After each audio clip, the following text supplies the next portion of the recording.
Hi, everybody. Wendy Sellers here, the HR lady. This is a podcast series about personality styles, personality traits, communication, and authentic leadership. So we talked about the 12 personality styles using the DISC model. Let's talk about perception and reality.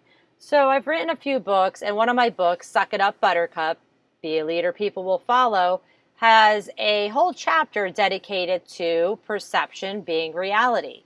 The manner in which an employee, or a customer for that matter, interprets information is their reality. Their reality affects your personal brand and, to be quite honest, your bottom line. Separating perception from reality comes back to effective communication from you, no matter what your role is. You see, one person can make a difference, and that one person is you. So you may have no problem with terminating an employee who is a poor performer or violates company values by blatantly disrespecting coworkers or customers. This bad apple is clearly impacting others' ability to do their job. But wait, before you pull the plug and terminate them, I have one question. Did you effectively communicate to this person about their behavior or actions and the expectations of the organization, and then the impact their behavior or actions have on the team? The key word here is effectively. Effectively communicate.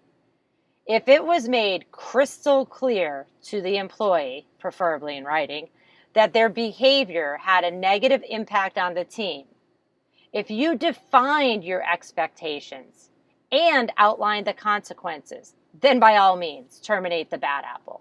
Otherwise, suck it up, Buttercup. You're part of the problem. Let's talk about clarifying reality. Again, always remember that perception is reality, and it is up to you to clarify the facts so that another person's perception doesn't end up feeding the rumor mill. This is regardless of what your role is. In my book, I have outlined 6 steps to verbally addressing a performance or behavior issue with an employee. And I'm going to go over them for you today before we get into acting lessons. These should also be communicated in writing after the verbal conversation. Remember, if it's not written, it didn't happen. That's how the HR/legal world works. The written communication doesn't need to be complicated. It can simply be an email recapping your verbal conversation. Now, why do you also want to have it in writing besides protecting yourself from the courts? Well, an employee may be in a state of shock or even fear when the conversation happens, so they may not truly absorb the details. Many people also do not take verbal warnings seriously, but a written documentation signals their brain that this conversation was serious. Also, you want to cover your assets when and if the time comes that you have to terminate this employee. Again, most HR legal experts are going to tell you it would be appropriate to get the employee to sign it. I'm telling you, at a minimum, have a verbal conversation with the person and then document it with that person, not just in some secret isolated binder of secret complaints. So here are the 6 steps for addressing a performance or behavior issue. Number 1, identify the behavior or the action or lack of either. Number 2, identify the impact on the team and the bottom line, or whatever the impact might be. Number 3, identify the change expected, and please be specific and detailed. Make no assumptions that they understand what you're talking about. Number 4, identify a deadline for change. And yes, it can be immediately, especially in cases of bad behavior. Number 5, identify a consequence if change does not happen. And then finally, number 6, implement the consequence or hopefully celebrate the change. Why does it matter that people, an employee, are aware of their issues, whether they stay or they leave the organization? Listen, everybody makes mistakes, and mistakes are necessary for our growth. But communication by osmosis does not work with humans.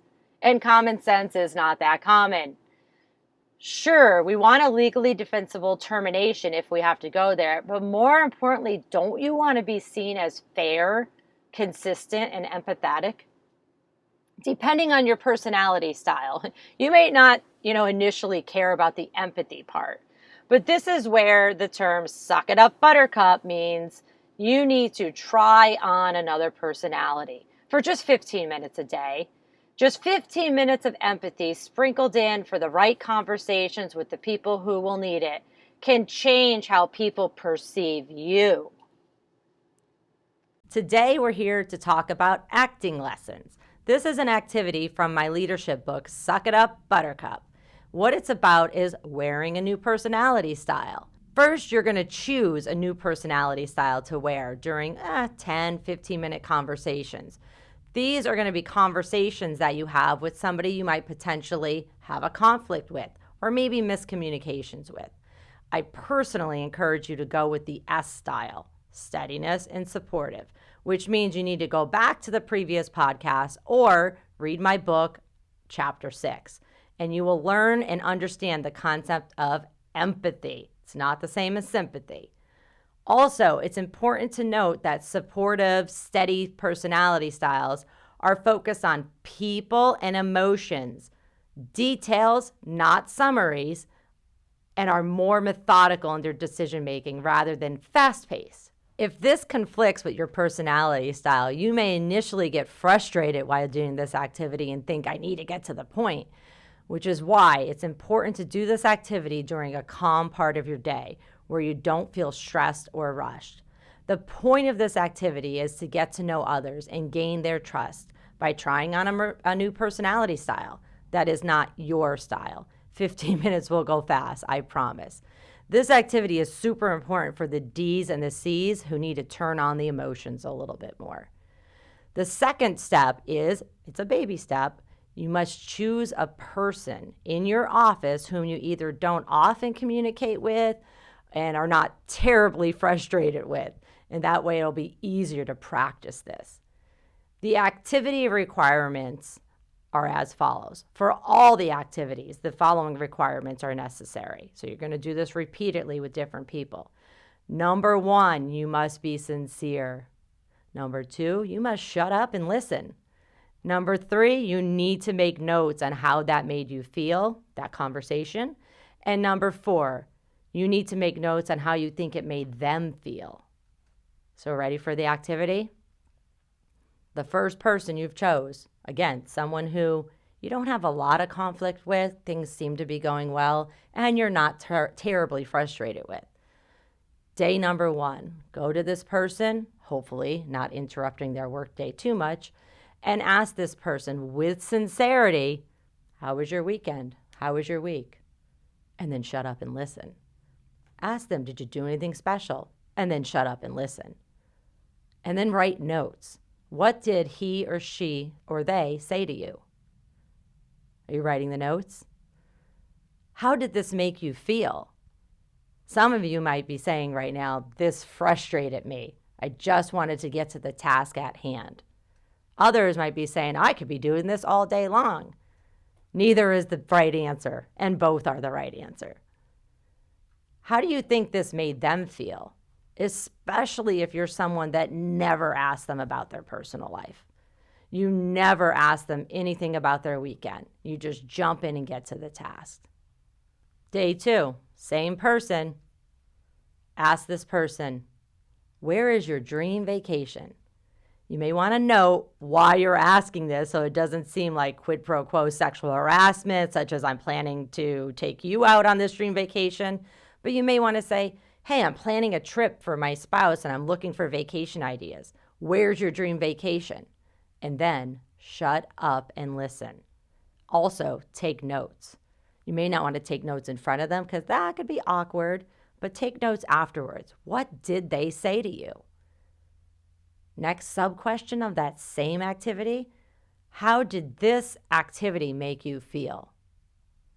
Really write the notes down. Be honest. Nobody else is going to see these notes.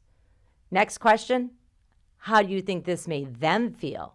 For some of you, this person might fall off their chair because you never talk to them in a personal manner. Some of you may want to schedule them out over a couple weeks because it's weird. Day 3, though, same person, ask this person, what are your thoughts on the new policy, procedure, coffee pot, whatever it might be, org chart, software system, and then shut up and listen. What did he or she or they say to you? Write it down. Again, it might be awkward to be writing it down in front of them, but go back and write it down. Ask yourself, how did this make you feel? How did this conversation make you feel? And then ask yourself, how do you think this conversation made them feel? Hopefully by this point in time, you're saying, you know what? I'm actually enjoying my conversations with these people. Some of you might still be saying, I'm not at all enjoying this, and this is incredibly uncomfortable. This is why I want you to choose somebody that you already kind of get along with. Day 4, same person, ask this person, what are your thoughts on XYZ? So it could be, a work project, changing software schedules, changing policies, but truly ask them what their thoughts are, and then 100% shut up and listen. Don't interject when they're talking. What did he or she say to you? I think by now you can guess the rest of the questions, right? That I want you to take notes on. How did this conversation make you feel? How did getting input from somebody that you don't necessarily normally take input from, or maybe you do, how did it make you feel? If it's somebody that you don't normally interact with or take advice from, or even ask for their opinion, how the heck do you think it made them feel? Again, some of your people might be falling on the floor because they have no idea why you're talking to them. It does get easier. Day 5, this is the same person. So this might be Monday to Friday activity, or for some of you, it might be spread out over a couple weeks. Ask this person sincerely, what can I do to be a better colleague? What can I do to be a better leader? And then shut up and listen. And then take notes. This is where you can take notes in front of the person, because they're going to know that you're actually listening to them. What did they say to you?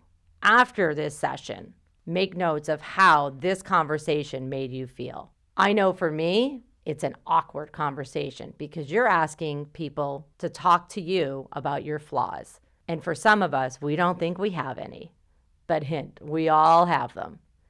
And then, again, ask yourself the question, how do you think this made them feel? It could be awkward. It could be important. It could be so many things. Reflect and measure. Review your notes from day 1 through day 5. So this is why it's important to keep those notes, especially if you're doing it over the course of a month, 2 months. You're going to forget what was said and how you felt and how you feel somebody else felt.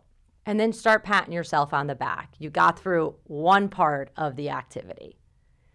Give yourself some credit for making it this far, for being willing to change and take action. Have your feelings or perceptions about that person changed from the first conversation to the second, to the third, to the fourth, to the fifth? Did you change your feelings or perceptions?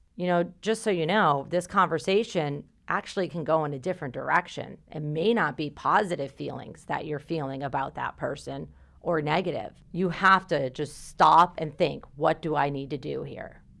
Did you gather any other relevant information from these conversations that it can affect project bottom line, any efficiencies or inefficiencies, reduction in chaos, or just a general more positive work environment? Act on it. Has anything else improved with your work relationship with this person in that 5-day session? Or for some of you, you might be doing it over a month or so. There's not really a grade for this. Over in my handout, I do give grades because I know a lot of people need to have some kind of grading system. Striving for perfection is going to lead you to excellence.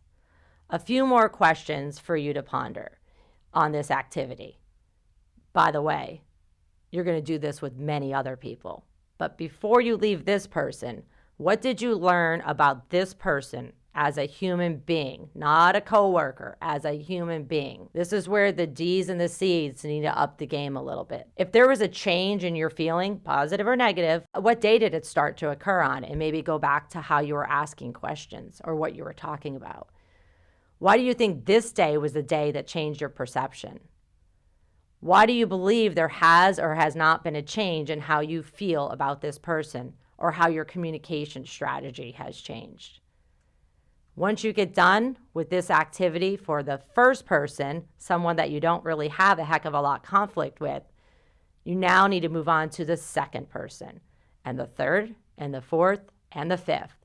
I advise you to do it all one person at one time. Otherwise, you're going to get feelings mixed up there. Don't wait too long to throw the ball down the court of dealing with the person who conflicts with you the most. So again, repeat with a different person. This could be over a course of 30 days, 40 days, a year even. No matter if you've done this with one person, 5 people, 30 people, the biggest thing you need to do is reflect and ask yourself this very important question. What did you learn about yourself? And is there anything that you're going to change? In our next podcast session, we will be talking about personality traits. I have 2 books which you can find on Amazon.